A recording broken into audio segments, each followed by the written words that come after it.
ओम श्री परमात्मने नमः। ओम श्री गुरुवे नमः।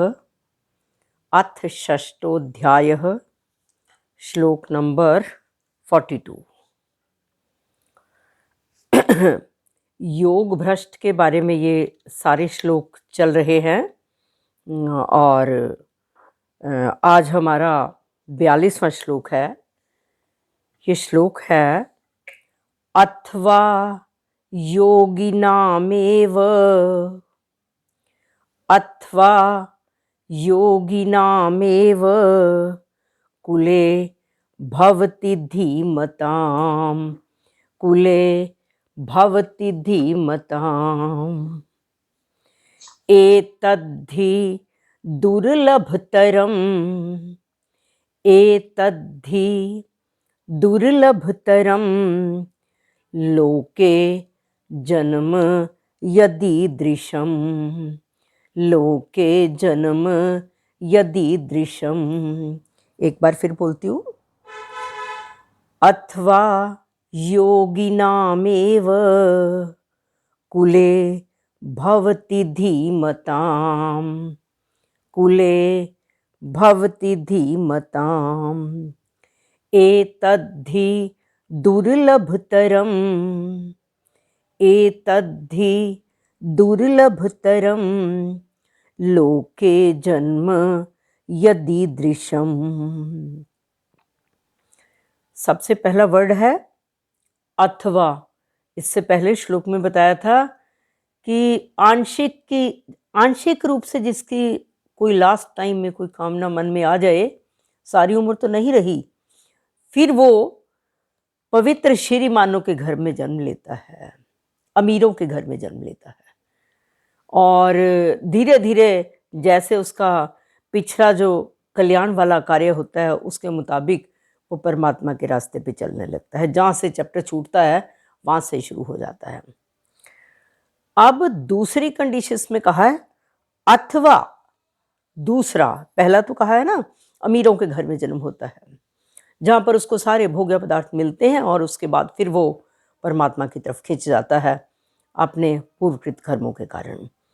दूसरा कहा है अथवा या वो जो वैराग्यवान योग भ्रष्ट है, जिसकी कोई भी किसी प्रकार की भी कामना नहीं रही हुई, लेकिन फिर भी योग भ्रष्ट हो जाता है किसी भी कारण से, कामना नहीं होती, तो कहा है उसमें अथवा धीमताम।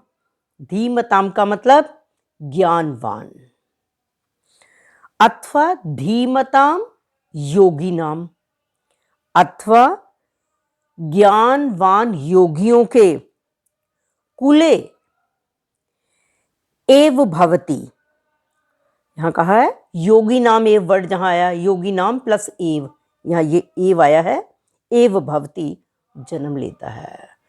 उसका दूसरा बताया है कि एक तो अमीरों के घर में जन्म लेता है, दूसरा कहा है कि योग भ्रष्ट जो बिल्कुल विरक्त है, जीवन मुक्त है, वो कहा है कि अगर किसी कारण से वो योग भ्रष्ट हो गया तो वह ज्ञानवान योगियों के कुल में जन्म लेता है।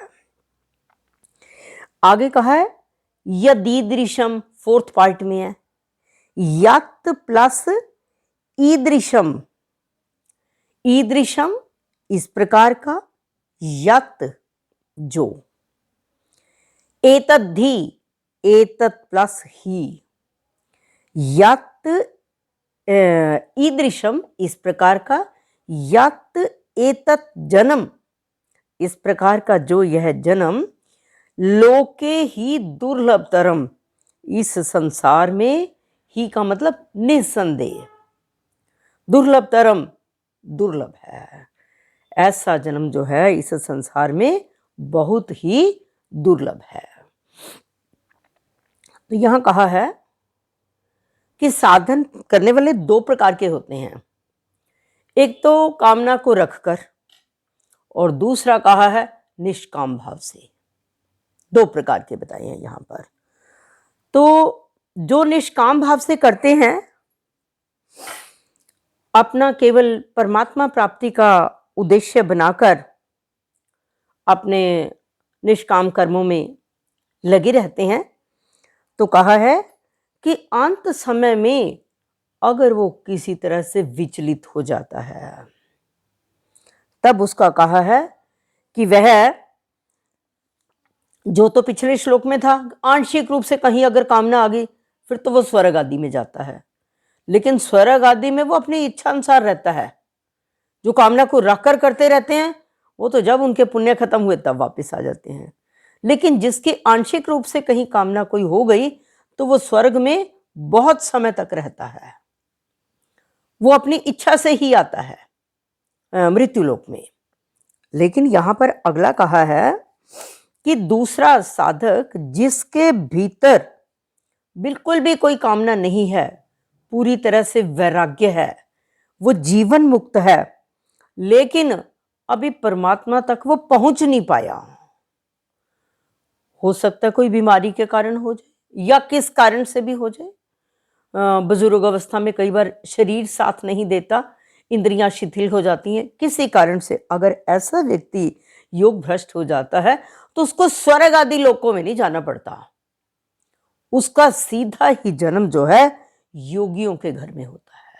ये फर्क है कि जो बिल्कुल जीवन मुक्त रहा, किसी प्रकार की भी कोई कामना नहीं रही उसकी, और लास्ट समय में आके किसी कारण से इंसान कई बार तकलीफ से इतना ज्यादा तंग हो जाता, बस कह देता बस अब नहीं मेरे से कुछ होता, कामना कोई नहीं है, लेकिन परमात्मा की तरफ भी नहीं वो लग पाता है, तो वो जीवन मुक्ति है। उसने सारी उम्र अपने यज्ञ किए, दूसरों के सुख के लिए कार्य किए, लेकिन अंत में अगर किसी कारण से वो हो जाता है, विरक्त पुरुष है, उसको स्वर्ग में नहीं जाना पड़ता, वो सीधा योगियों के कुल में आता है। और फिर कहा है कि योगियों के कुल में जब वो आता है तो वहां पर उसको पूरी तरह से सारी सुख सुविधाएं परमात्मा प्राप्ति की मिलती है। अब जो योगियों का कुल है उसके बीच में तो आप ये देखो कि नियम ही इस प्रकार से बने हुए होते हैं, उन लोगों का तो उद्देश्य ही यही है परमात्मा प्राप्ति, काम भी वो सारे करते हैं, सब कुछ अपने मानव जीवन को सार्थक बनाया हुआ है, लेकिन किसी प्रकार की भी कोई कामना नहीं उनकी होती है। तो जब ऐसा व्यक्ति योगियों के घर में जाता है, वहां तो सारे ही ब्रह्म ज्ञानी है, उसको वैसा ही वातावरण मिल जाता है, तो क्या है, इस चीज को आप बल्ले बल्ले समझो, वो तो और सोने पे सुहागा हो गया कि जैसे पहले था अगला जन्म भी उसका सीधा ही योगियों के घर में। स्वर्ग में तो जाके फिर वापस आना ही पड़ता है, स्वर्ग को हम बिल्कुल मुक्त से अच्छा नहीं कह सकते, जो जो बिल्कुल परमात्मा को ही प्राप्त हो गया उसको अच्छा कहा जाता है। स्वर्ग से तो वापस आना पड़ता है जब भी हमारे पुण्य कर्म खत्म हो जाते हैं। और फिर कहा है कि जब वो योगियों के घर में जन्म उसका हो जाता है तो फिर वो हर तरह से, क्योंकि वातावरण वैसा है, उसको वही कुछ सारा कुछ मिलता है। और फिर कहा है ऐसा जन्म बड़ा दुर्लभ माना जाता है, पुण्य का फल माना जाता है। और फिर जो तत्वज्ञ जीवन मुक्त पुरुष है, महापुरुषों के घर में उसका जन्म हो जाए वो तो और भी दुर्लभ है। अब पहले नंबर तो मानव जीवन दुर्लभ है, कितनी योनियों के बाद गुजर के हम अपने मानव जीवन में आते हैं, और दूसरे नंबर पर योगियों का कुल मिल जाए वो तो उससे भी बेटर है। लेकिन ऐसा जीवन किसी किसी को मिलता है, और उन योगियों के कुल में स्वाभाविक ही ऐसा परमार्थिक वायुमंडल होता है, वहां पर संसारिक भोगों की चर्चा नहीं होती, वहां पर चर्चा किसकी होती है, सिर्फ परमात्मा की। वहां केवल परमात्मा के सिवाय और कुछ नहीं। ठीक है, हमें जो अपने जीवन यापन के लिए अन्न भी चाहिए, वस्त्र भी चाहिए, हर चीज चाहिए हमें, लेकिन इकट्ठा कर करके जो रखना हो वो चीज नहीं होती उस घर में। तो कहा है कि बचपन से ही जब वो ऐसा उसमें हो जाता है तो फिर वो और अपने मानव जीवन को सार्थक बनाता है। और ऐसा व्यक्ति जिसका जन्म योगियों के कुल में हो गया, पहले वो तत्वज्ञ पुरुष था, योग भ्रष्ट होने के बाद योगियों के कुल में आ गया, उसको बिंदुज कहा जाएगा। दो तरह की प्रजा बताई थी, एक बिंदुज और एक नादज। जो बिंदुज है स्त्री पुरुष के संयोग से पैदा होने वाली संतान जो है वो बिंदुज कही जाती है। अब वो चाहे वो योगियों के कुल में आ गया, लेकिन बिंदुज प्रजा के बीच में ही आएगा। और दूसरी प्रजा वो कही जाती है कि जैसे जो संत महात्मा हैं सगुण रूप में हमारे सामने आते हैं। अब वो परमात्मा तो निराकार है, अपने सगुण रूप ही यहाँ पर जब जब जरूरत होती है तो सगुण रूप में आते हैं। जैसे कहा है, परित्राणाय साधूनाम विनाशाय च दुष्कृताम धर्म संस्थापनार्थाय संभवामि युगे युगे। मैं समय समय पर अवतरित होता हूँ। तो किसी ना किसी को तो भेजता ही है ना फिर वो ये करने के लिए। तो यहाँ पर ये कहा है कि इस तरह से महापुरुषों के जो शिष्य आगे बने हुए होते हैं उसको नादज प्रजा कहा है। नादज प्रजा मतलब कि गुरु शिष्य की परंपरा।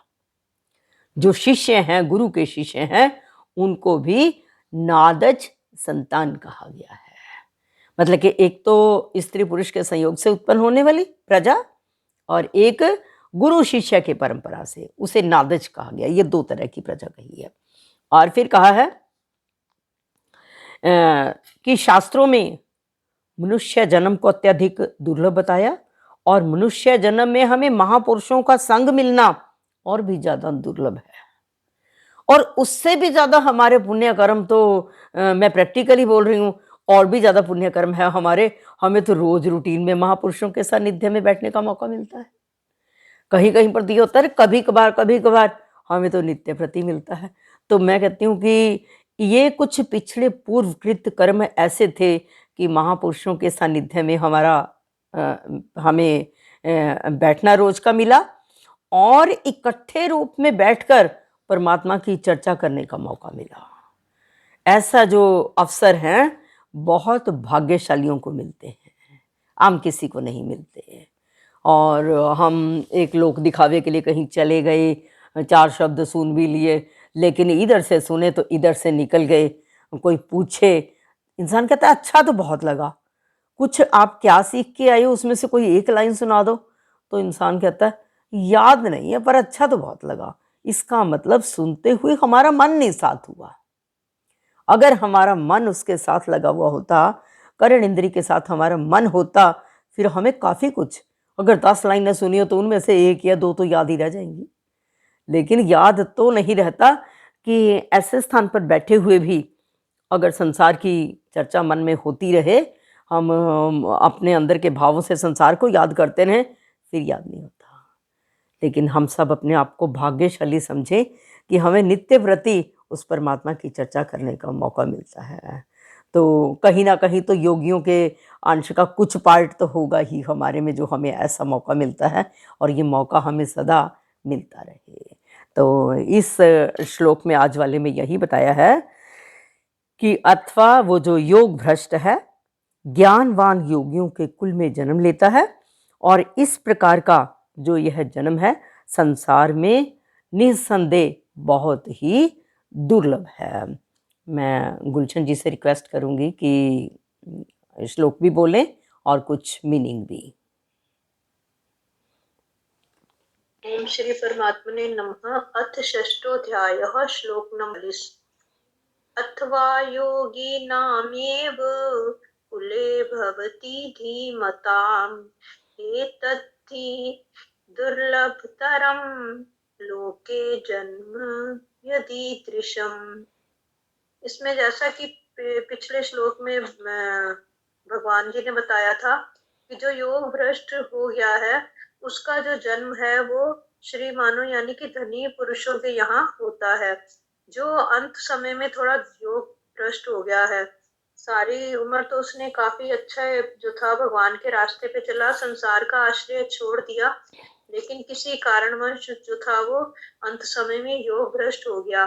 लेकिन उसकी थोड़ी सी अगर कामना रह जाती है तो वह पहले स्वर्ग आदि लोकों में जाता है और उसके बाद धर्मानों के घर में जन्म लेता है। इस श्लोक में भगवान जी कह रहे हैं कि या तो जो योग भ्रष्ट था अंत समय में वो भगवान को प्राप्त नहीं कर पाया, तो उसकी जो थी कामना अगर बिल्कुल भी नहीं रही होगी, कामना बिल्कुल शेष नहीं रही होगी, तो उसका जो जन्म है वो योगियों के घर में होता है। योगी यानी कि उसको जो पहले से ही परमात्मा प्राप्ति की ओर लगे हुए होते हैं, तो उसे जन्म लेते ही उसे ऐसा वातावरण मिल जाता है कि उसके लिए उसको अपनी तैयारी नहीं करनी पड़ती, वो पहले से ही तैयार है और वो उसी रास्ते पर फिर से वो आगे उसी रास्ते पे आगे चल पड़ता है। पिछले श्लोक में तो ये था कि उसका थोड़ा जब सुख सुविधा भोग लेता है तो उसके बाद उसका प्लेटफॉर्म तैयार होता है तो वो आगे भगवान की तरफ बढ़ता है। इसमें तो पहले से उसका प्लेटफॉर्म तैयार है, बस उसे उस रास्ते पर आगे बढ़ना है। तो इस तरह से जो जन्म होता है वो भगवान कह रहे हैं कि ऐसा जो जन्म है वो बहुत कम लोगों का होता है, वो किसी किसी का होता है। निस्संदेह ही ऐसा जन्म मिलना जो है वो अत्यंत दुर्लभ है।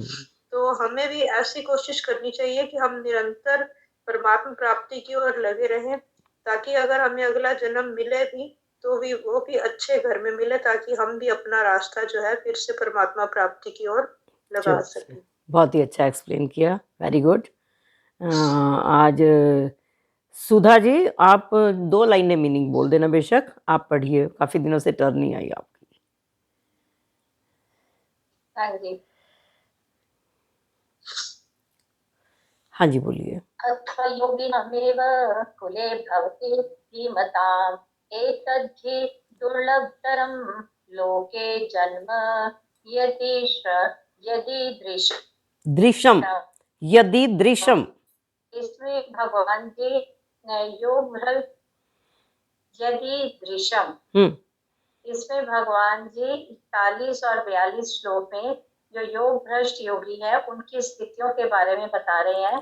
पहले 41 श्लोक में उन्होंने बताया कि जो कामना को रखकर भगवान का पूजा पाठ करते हैं, परमात्मा को स्मरण करते हैं, वो जो है स्वर्ग आदि उत्तम लोकों में तो जाते हैं, मगर उसके बाद उनका जो जन्म है वो शुद्ध आचरण वाले धनी लोगों के घर में होता है, जहाँ से वो अपनी आध्यात्मिक यात्रा शुरू करते हैं। अब इस 42वें श्लोक में दूसरी स्थिति के बारे में बता रहे हैं कि ऐसे निष्काम भाव वाले जो योगी हैं उनके बारे में बता रहे हैं, जिनकी की किसी कारणवश, जो कि पूरी तरह से विरक्त है संसारिक चीजों से, कोई मटेरियलिस्टिक चीजों में उनका कोई इंटरेस्ट नहीं है या वैरागी है, परंतु किसी कारणवश, चाहे वो बीमारी है या किसी और कारणवश, अंत समय में उनका भगवान का स्मरण नहीं हो सका,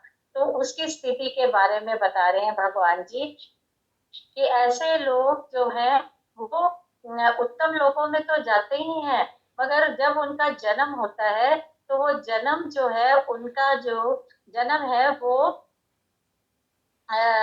एकदम उन लोगों, योगी लोगों के घर में जन्म होता है, जहाँ पर कि उनको वैसे आध्यात्मिक वातावरण मिलता है, जहाँ पर कि केवल परमात्मा की ही चर्चा है, परमात्मा की ही भक्ति है, भजन है, और यही ऐसे घर में जन्म लेने पर वो है वो दोबारा से अपना आध्यात्मिक यात्रा शुरू करता है। परंतु दूसरी लाइन में भगवान जी कहते हैं एतद् भी दुर्लभ तरम, परंतु ऐसे योगी जो हैं वो बहुत कम होते हैं। ऐसी स्थिति जो है बहुत कम लोगों की होती है जो कि योगियों के घर में जन्म लेती। बहुत अच्छा, बहुत ही बढ़िया।